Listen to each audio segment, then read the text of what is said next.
Yo, welcome back to another video, man. This is testing if sharks can smell a drip of blood. Like, why would you do that? Why would you do that?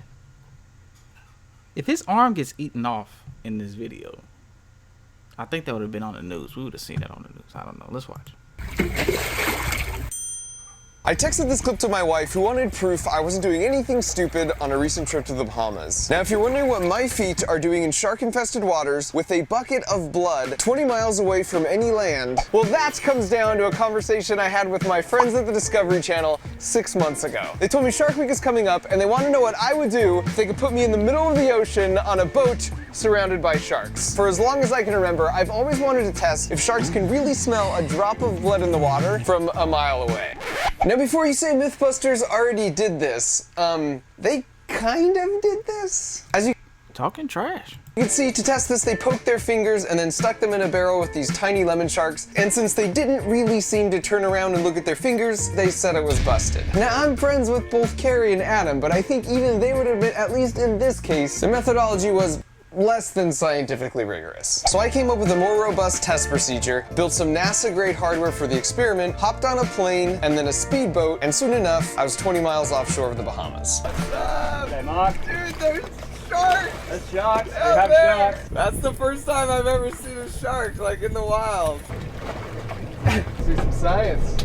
To kick things off, I sat down with my marine biologist, shark diving expert friend, Luke Tipple, and explained my plan to him. Now, eventually, I planned to test just how far they could smell a single drop of blood in the water. But first, I wanted proof that they actually preferred blood over any other scent. So for my first experiment, I planned to put 4 surfboards in the water equidistant from the back of the boat. Each board would host 2 liters of a different liquid that we would pump into the ocean over the course of an hour. Then, using a 3-meter radius around each board as a gauge, we would use drone footage and count how many sharks went over to check out each board. So this board would be fish oil, which I heard was a general attractant for lots of fish. Then we would have cow's blood here, then seawater here as a control to make sure the sharks weren't just interested in the surfboard, and then finally urine. I've heard from surfers that a lot of them won't pee in their wetsuits because they feel like it's going to attract. Whose urine was it? Where do you even get cow's blood? That's crazy. Shark. I don't know a surfer alive who doesn't pee in their wetsuit. But yes, it's definitely something that I've heard a lot. It's gonna liberate surfers everywhere if we show that it's cool to pee in your wetsuit. And so after a bit more discussion, Luke was on board for the first of our 2 experiments. Well, as a firm believer in the scientific method, we'll test it out. And then you dive. Well, depending on the results, I can't pee, the deal's off. And so with that, we started putting the 4 boards together.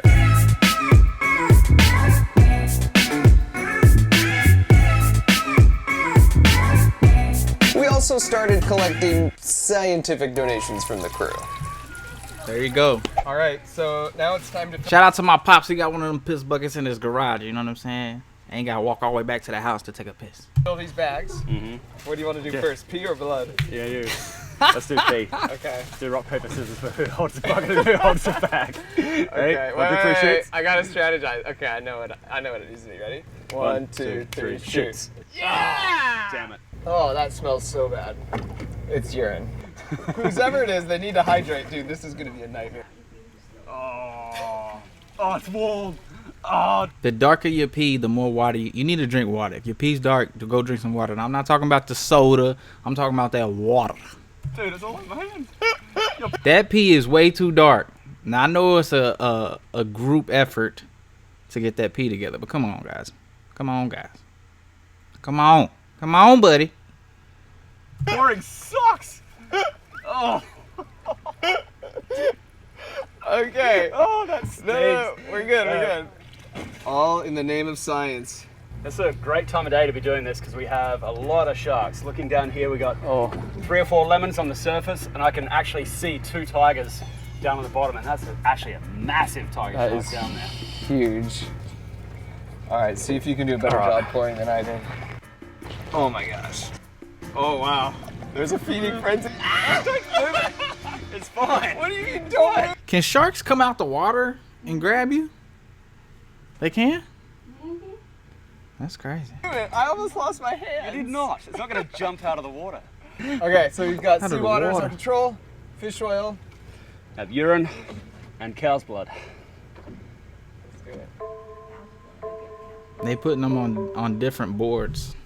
So while Luke is bravely swimming the 4 surfboards out and anchoring them in place in preparation for the 1-hour countdown, now is a perfect time to explain the cool tech on each board I designed and built from scratch with my buddy Sean Hodgins. For this experiment to be robust, all 4 boards need to start pumping at the exact same time after Luke has them in place. That means we need to somehow start the pumps using a radio signal from the boat. So each surfboard has a waterproof receiver box like this that also hosts the battery, a custom printed circuit board, and 2 Arduinos. Then I have the remote control, and as soon as I hit this button,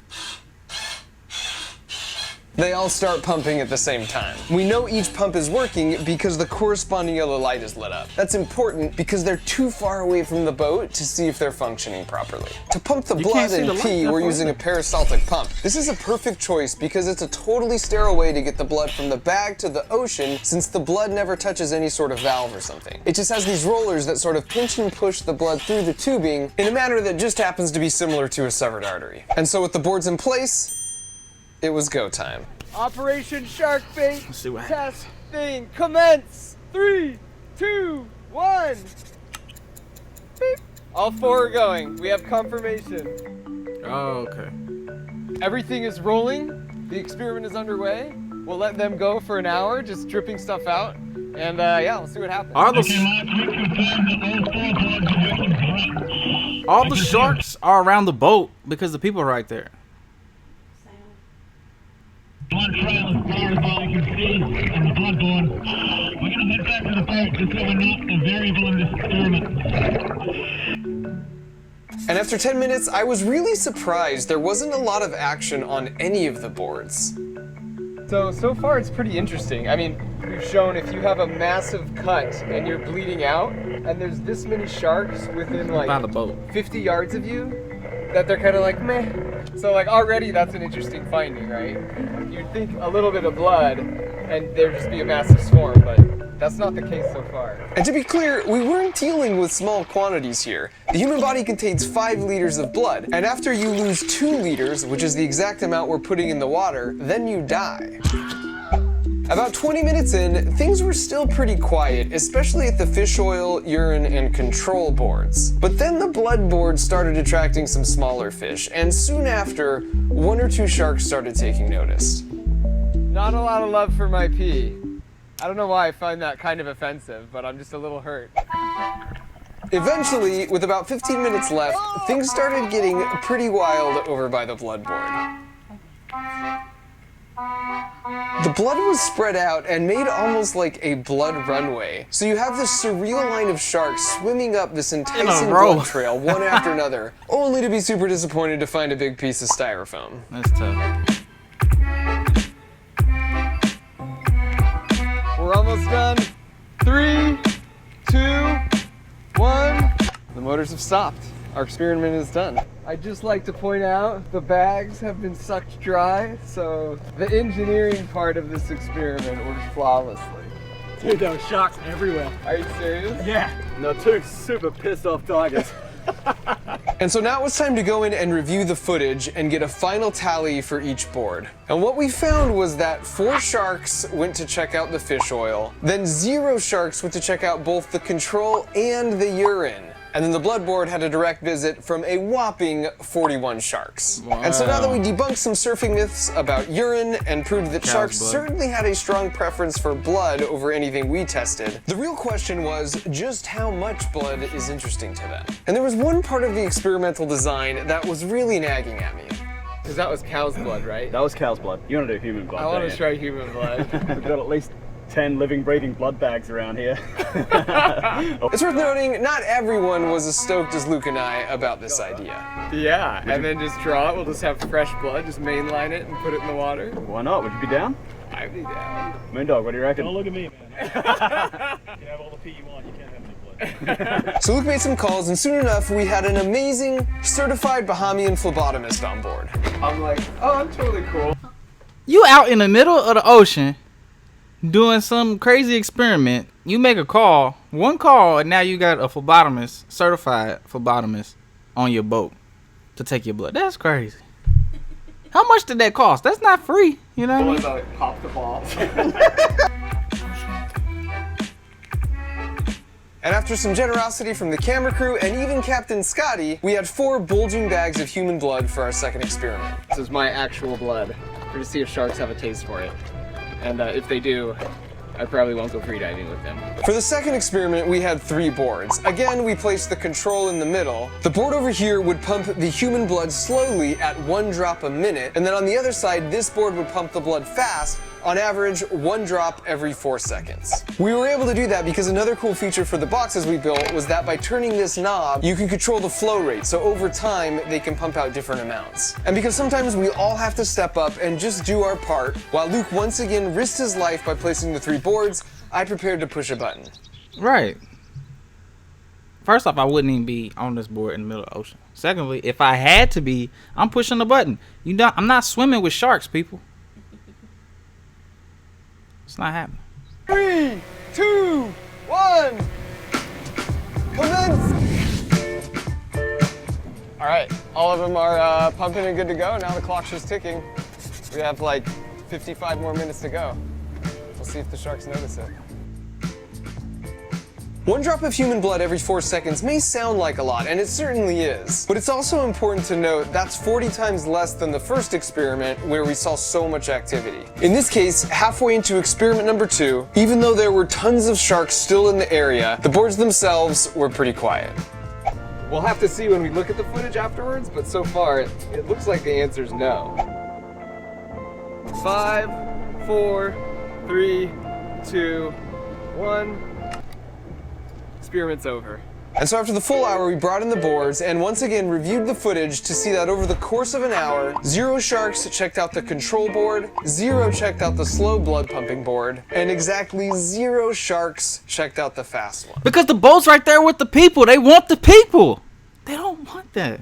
So this was by no means a perfect experiment, but I think it's safe to qualitatively say that if no sharks came to check out 15 drops of human blood a minute in the middle of shark-infested waters, you're probably going to be okay with a small scrape. I mean, there's That's not true.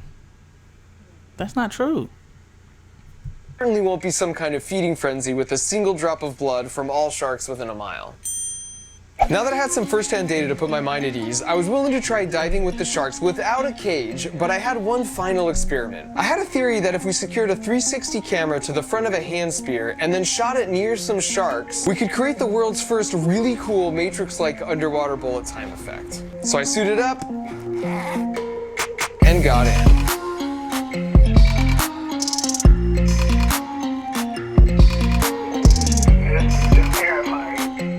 Is that the sharks, like kids that's riding with them? You know what I'm saying? On the sides and stuff?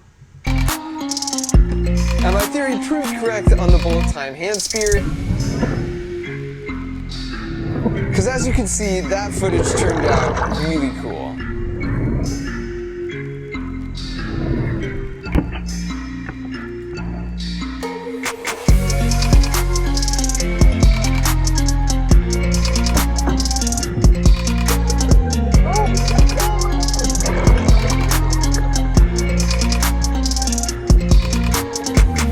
His tongue looked like human teeth, but he had like sharp razor blade teeth on the side.